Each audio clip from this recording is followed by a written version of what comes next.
broadcast network, AfterBuzz TV. Over 20 million weekly downloads in over 150 countries, and your number one source for after-show entertainment.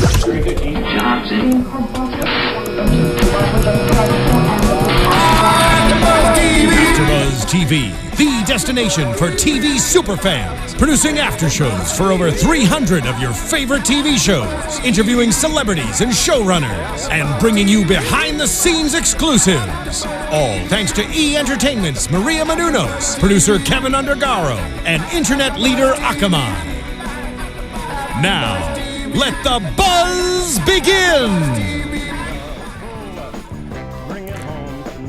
Okay, you know what? We came in, Phil, I like your guys to come in a little different with the theme song, but okay, it's all right for our first try, Mark. Not bad. Kevin Undergaro here with Phil Svitek doing AfterBuzz TV's Bar Rescue After Show. Tonight's episode, Big Sister's watching.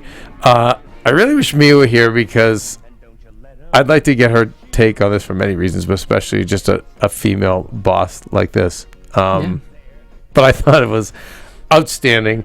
I love the episode. I had so many opinions as I watched it. I'm very surprised at how it ended. Why? In what way? Why is surprised? That she was able to come through. That when you're dealing with with immigrants, you're an immigrant, Phil. Mm-hmm. My girlfriend's an immigrant. And I've had the pleasure of knowing and working with many of them. But one of the things that they'll say about many immigrants is they're very hard to work for because they're so incredibly hardworking. And I can only imagine. We have a high standard. Very high standard. And also live up to it. It's for the immigrant. It's not necessarily for the national. Mm-hmm. Because I bet you anything, the people from your country, there's lazy ones too, Phil, right? Just like any place. But it's the immigrant that has it in them to say, you know what, I'm doing it. I'm gonna take, leave my family or leave my loved ones. I'm gonna forge into this new country with just with sometimes you hear how many times the stories like they had no money in their pocket or whatever.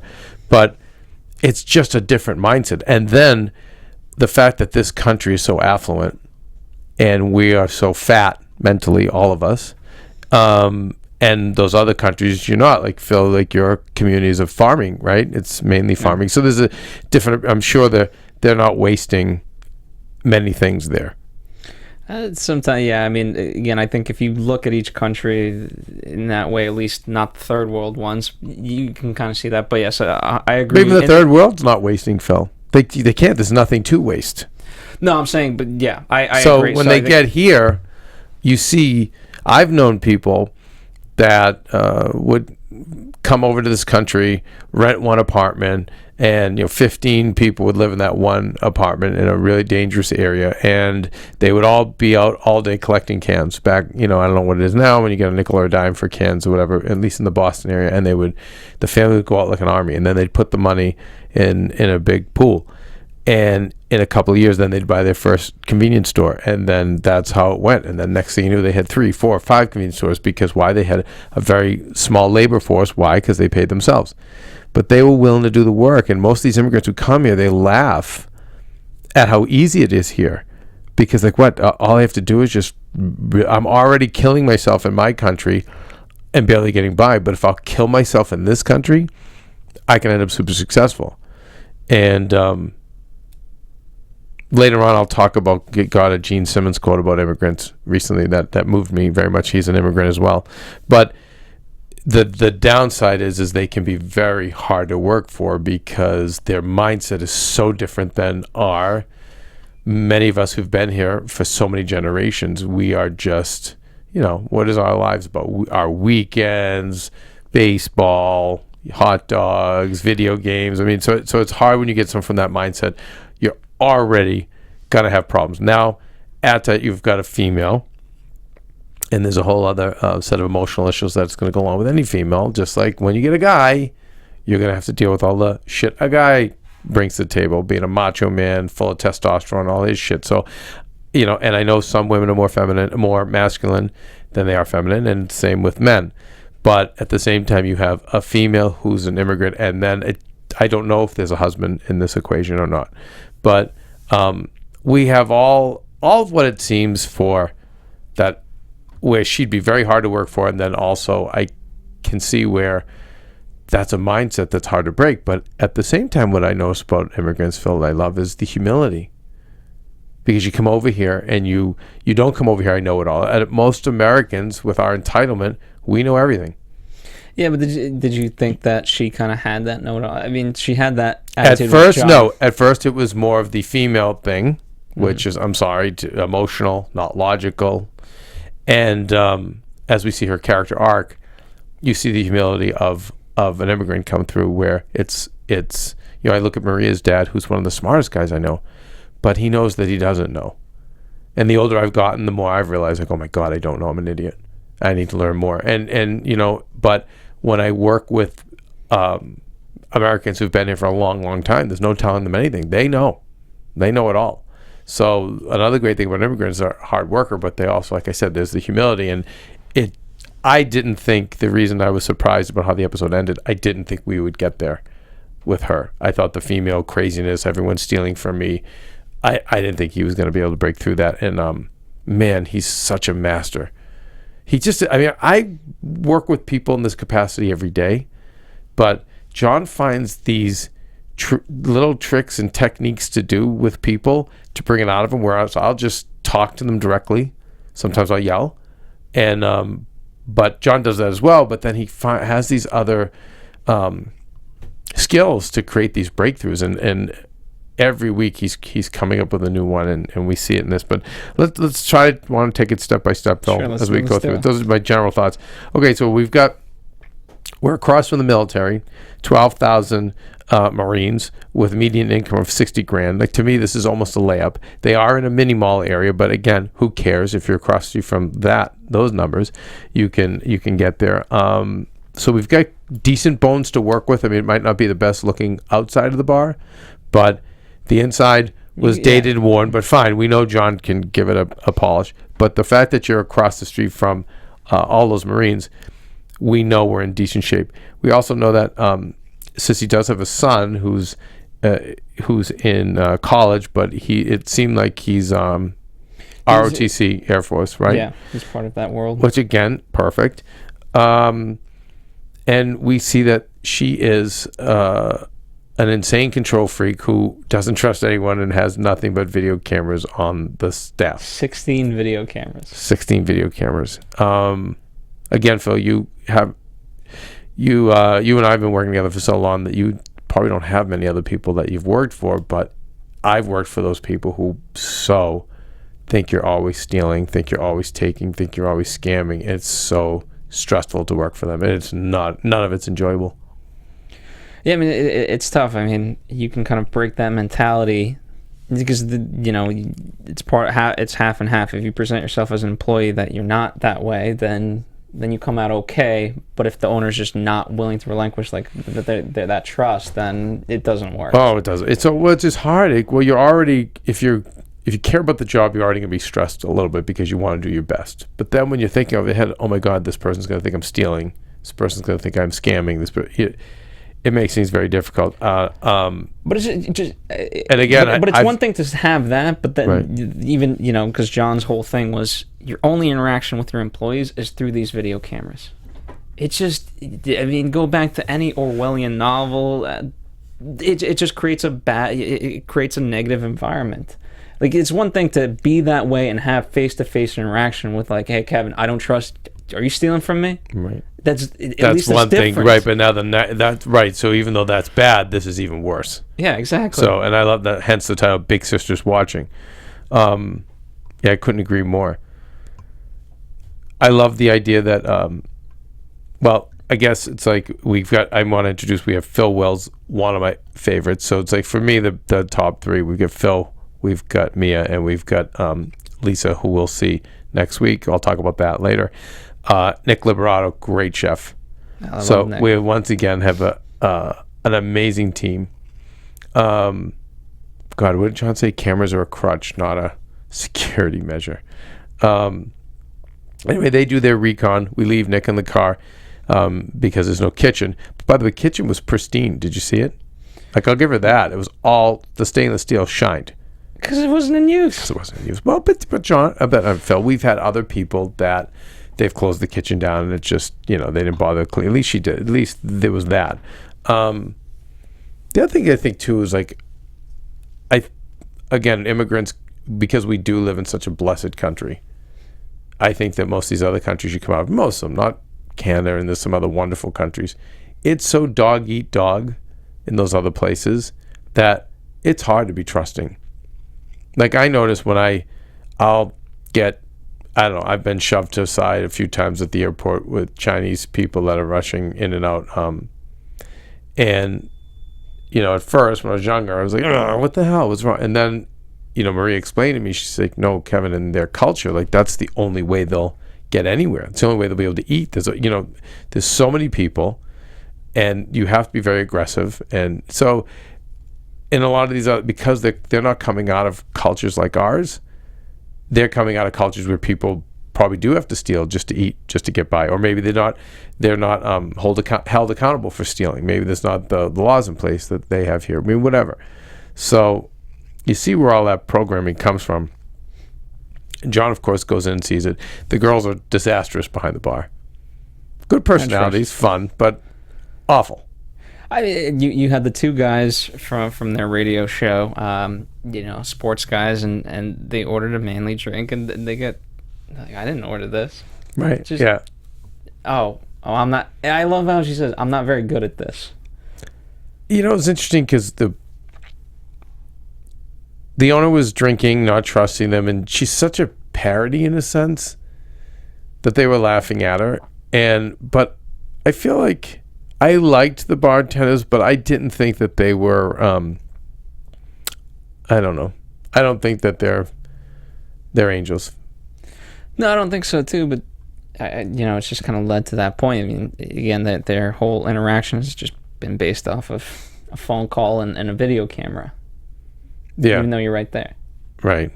And yeah, respect does have to be earned, as John said, and she's done nothing to earn their respect. But there was a little bit of that millennial thing, Phil, that I love that your generation has, which is, oh, no, I don't know. Like, you guys are, I always say this, and you're not like this, Phil, but I always say it's like, you guys, your generation's way too okay with failure. Or not accomplishing tasks, way too okay with it. Yeah, just didn't get to it. And then you and I joke about it always. Yep, that's my bad. I take total responsibility. And then they think like that's like they're Lincoln freeing the slaves because they've made that admission. But that's why, in some weird way, that's all the more reason to have that personal connection, because then if you can establish that personal connection and forget that it's work, at least, I don't know, in my mind, this is the way I deal with it, then it's like you've let me down, and if people feel like they've let you down, right, then they'll do it. So you need the personal, and also my big thing is education.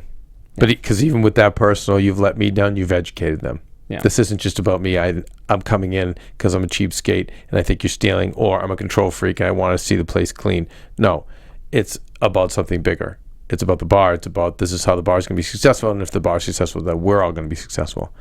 Okay, how I cracked up when Sissy said, "Have you ever been in bar business?" to John Taffer. Yeah, that was amazing. I think maybe he has. He was like, I won't even dignify that. I thought that was phenomenal. John rips them apart and just walks out. Rips her apart, especially for drinking, for just watching a video camera, for not being involved. And she's fighting with him. And I said, oh goodness, we have a hysterical female, and she's going to be stubborn. And then on top of it being an immigrant, I just don't think that he's going to be able to reach her. And well, the biggest part of it was, because one of the reasons that she was that way was, her whole life she's felt like the whole world is against her. And here's this guy who's supposed to be helping her, and now he's also yelling at her. But as the employees point out, much in the same way that she's yelled at the employees. Right. So it's obviously something that she's not very used to. And 36 bartenders in 1 year. Yeah. But here's what's interesting: $400,000 from the father. So is this the immigrant you wonder that where we don't have some money? Where it's just not family money. Maybe. and that put her in that kind of bratty space. I don't know. Very curious. Well, I don't think she would have been able to turn around if there wasn't something there already. Meaning what? Oh, money wise. No, meaning personality wise. Like, she had it within her to have that motive, to have that drive, to be able to, be that hard. Well, remember, we're dealing with an immigrant culture, so I see that a lot of the successful immigrant families, I see the kids are. Then I see some of the kids that come out of those cultures, Phil. They want, like Maria, they want to work harder than the parents, because it's all about honoring the parents and showing the parents. You know what? No. We didn't just get free money and get to be spoiled brats. We're gonna do better than you. Anyway, it's just interesting. You don't just get $400,000. Very peculiar person. I loved him. He said, "You're proud to be mean. You're the queen of darkness." And she said, "I don't like them. I don't trust them." But they're so. I try to tell people all the time who manage this way that this just isn't the way. It's not the way to manage people, but there are people who do it, and I feel sad for the people who have to work for those people. And then what's worse is I see people who manage that way and they enjoy it.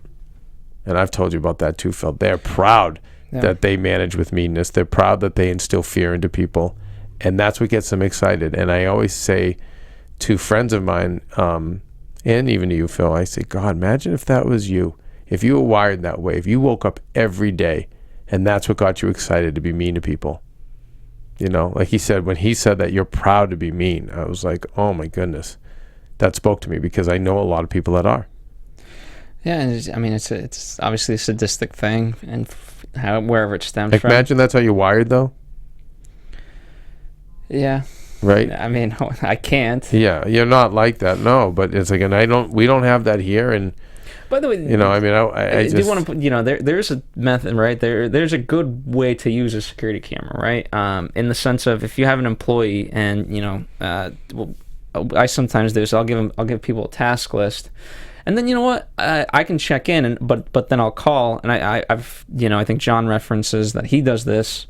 I'll call and say, hey guys, I want to thank you for not clowning around, because I see that you guys are working and accomplishing what I asked you to accomplish, so I'm glad that I can trust you. And then it makes them feel validated. That I agree. I think that's fantastic that you do that. And unfortunately, the old guard, now I'll knock us, I'll knock my generation and the generations above me, is like, I shouldn't have to do that. They're getting paid. And it just doesn't work.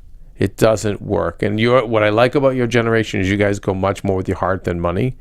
And it doesn't even matter where you're paying you guys well. I just see you guys go, no, I don't need this. You're about the experience. You'll walk away. And I think that's kind of cool. I really do. The Podbuster, the first commercial break, Phil, was another like bar rescue first. The girls were all flirting with John. I just want to hug you. Yeah. He's like, will you just pay attention? He was trying to like do his spiel, and they were all being like schoolgirls with him. Again, love seeing that. Well, yeah, and they had the follow-up later with Phil Wills. Right, the second, and this also, I'll go over it now, but the second Podbuster, he's like, now look, I put my hands in the drink, and the girl said something like, well, I think she'd like it if you put it in her drink. If you did it to her drink, or something like that. And again, it said a lot about them. I think they were light, but I wonder, Phil, I hope the show, so I always get paranoid, I hope the show doesn't jump the shark where it's become such a parody that they're excited to be yelled at. They're just excited to meet John. They're just, I think it's part of that, but I think it's more, in this scenario, it tells more of the fact why they work at this bar. I mean, if all it is that are coming to this bar is just, Marines or just military dudes in general. It's great. You're right. Touche. If you're a single woman, yeah, that's what you want. You want that fun spirit. I thought it was great, and I guess I always, again, I make the mistake of underestimating John. That even though most of these people are aware of the show, he puts them through such intense training. By day 2, 3, the mask falls off. He's got the real person. And you're right. Okay, I love the little seminar on stir versus shake. I never knew why. I only knew as a bartender, like, this is why you just stir. This drink is stirred. This one's shaken, unless a customer says something different. And for him to describe the air that's involved with a shake as opposed to a stir. And when we saw the two drinks side by side, they looked markedly different, and according to the girl, they tasted different. So just more bar rescue education. In the kitchen, we were going with what Mom used to make, comfort foods for, think of these military guys. They're away from home, away from Mom's cooking. So stuffed turkey sandwich, cheesesteak, which is great. And we go right into the stress test from there, and no video cameras. We see at the bar, one girl wants to pour 10 ounces of vodka for a vodka cranberry, and in the kitchen, it floods. Yeah, that was just real interesting. And the part of it, the part of it that I really liked in terms of the method, every time Sissy helped out, she would get a card. Now, she only ended up with 2 cards. Okay, so thank you, Phil. My God, that's why I love having a co-host. So there's, again, where I just give John so much credit. See, I would be talking to her, lecturing her. I'd be doing everything to get those breakthroughs. Sometimes I'll use analogies with people, but John comes up with his own system where he tells them, if she helps you or supports you, give her a card. And people just need like a visual or something. They need something that they can grasp to go beyond. Well, you're right, and the exercise. You're right. Rather than just hearing it, well, you want to experience it. Yeah. And what happens when she gets the one card? She goes, it feels pretty neat. Yeah. She melted. It was like she loved the feeling of being complimented, not mocked, because they mock her, they make fun of her, and then she answers back by screaming at them, yelling, and that's another thing too. When you're in management, and you can't get through to people, you have to try pattern interruption.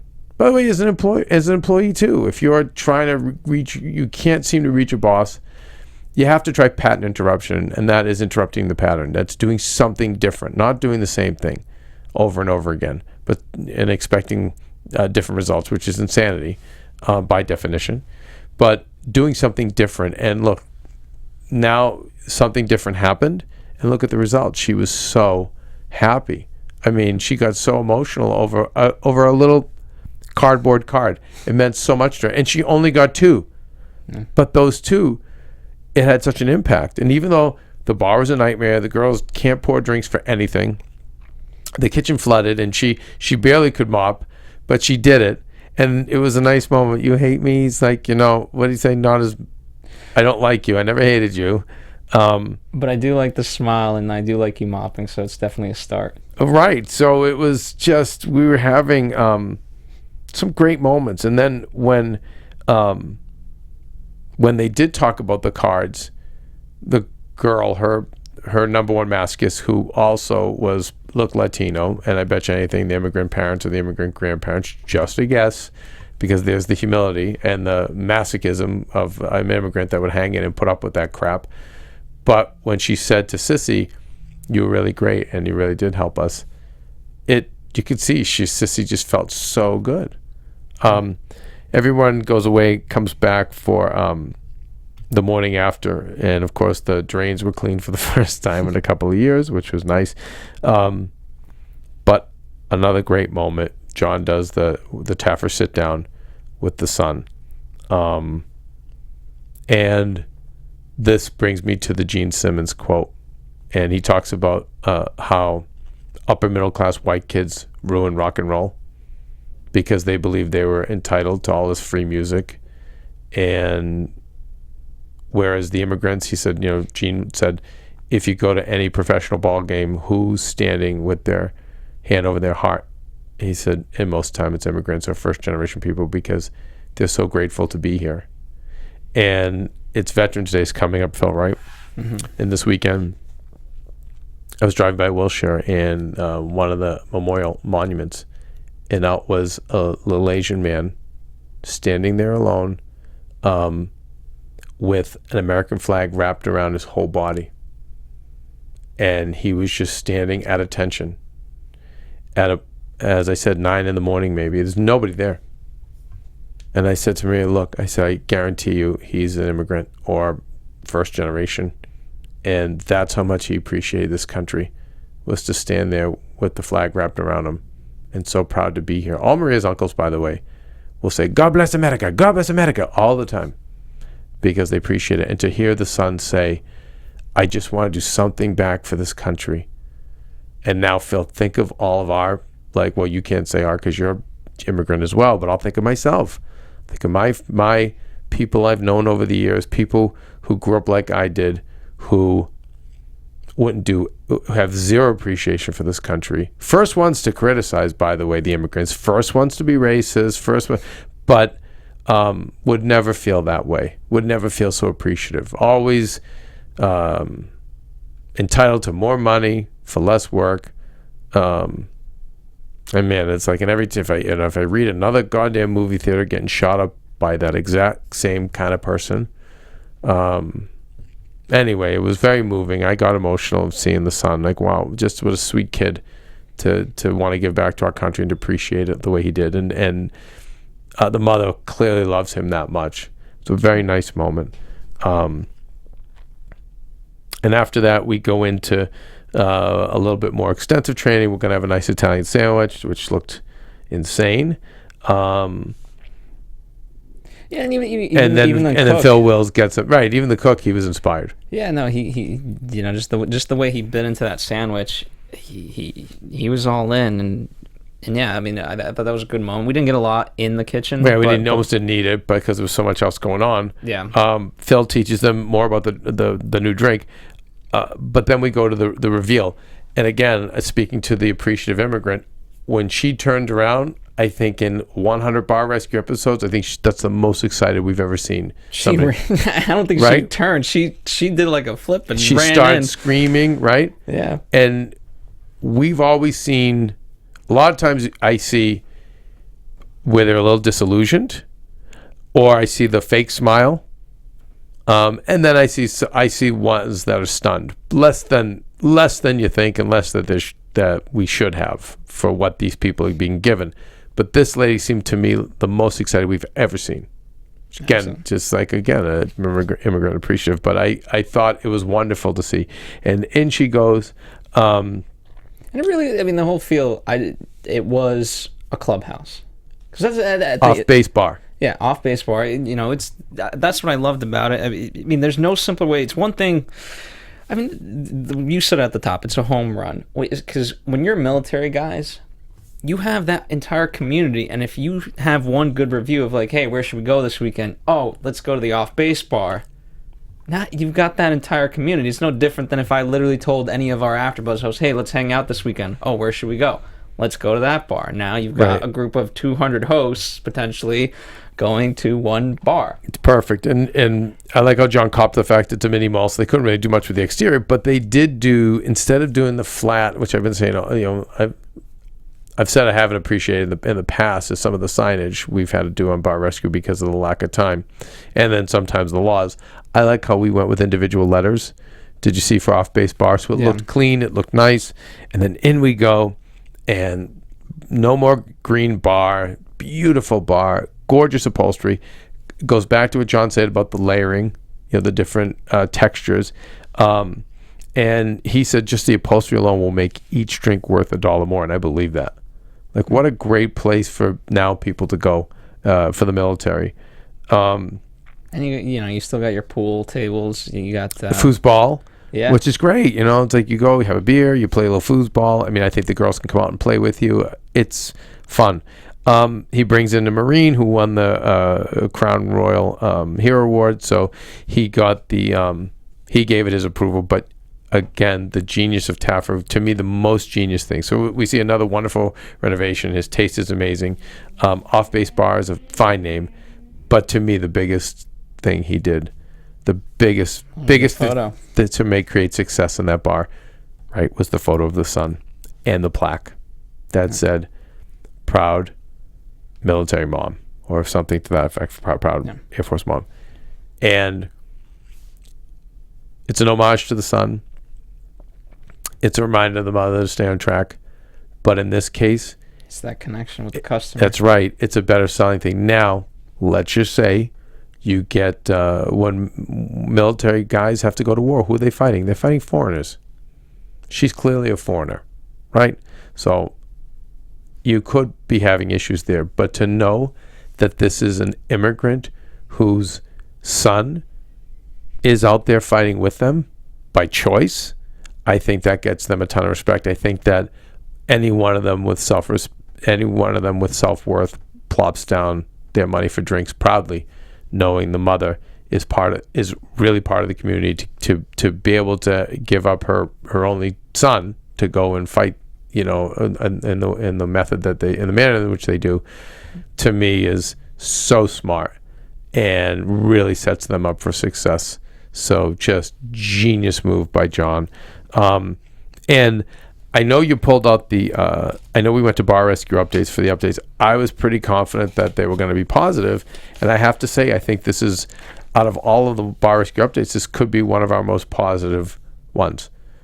And I also will say that the humility of an immigrant will say to, okay, Mr. Taffer, you know more. We're going to obey all of your systems. Minorities the same way.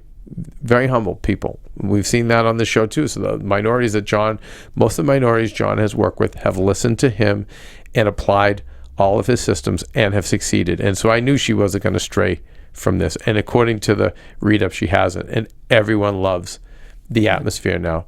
Everyone's like, it's great, it's great, it's great. So it's not like the other places where we've polished a turd, so to speak. We've done a nice little veneer. But then, like the hookah bar lounge. Yeah, and so many of them. The hookah. Right. Well, again, there you go. Right. It's like there's that. We know better.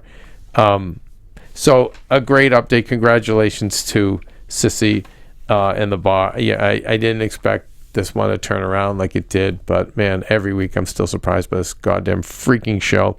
I think next week's going to be amazing, Phil, because I don't know, you saw the tease, but what, the strip tease or the tease? Both. And I think we've got an owner who's coercing girls to take shirts off and to really get. But interesting, she's a female.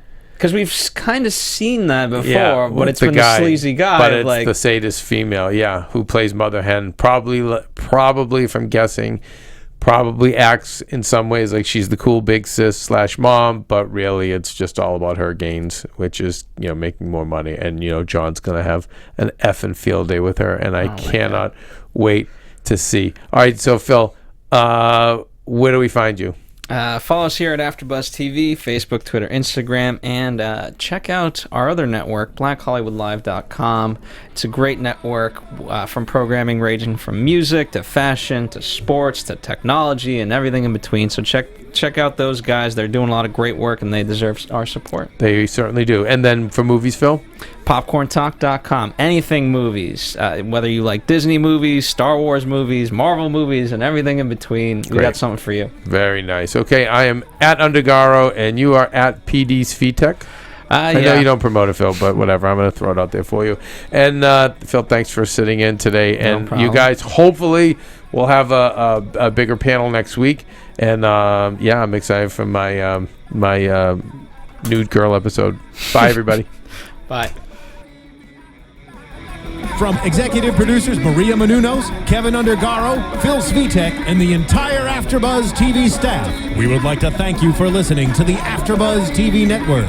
To watch or listen to other after shows and post comments or questions, be sure to visit AfterBuzzTV.com. I'm Sir Richard Wentworth, and this has been a presentation of AfterBuzz TV. Buzz you later. The views expressed herein are those of the hosts only and do not necessarily reflect the views of AfterBuzz TV or its owners or principals.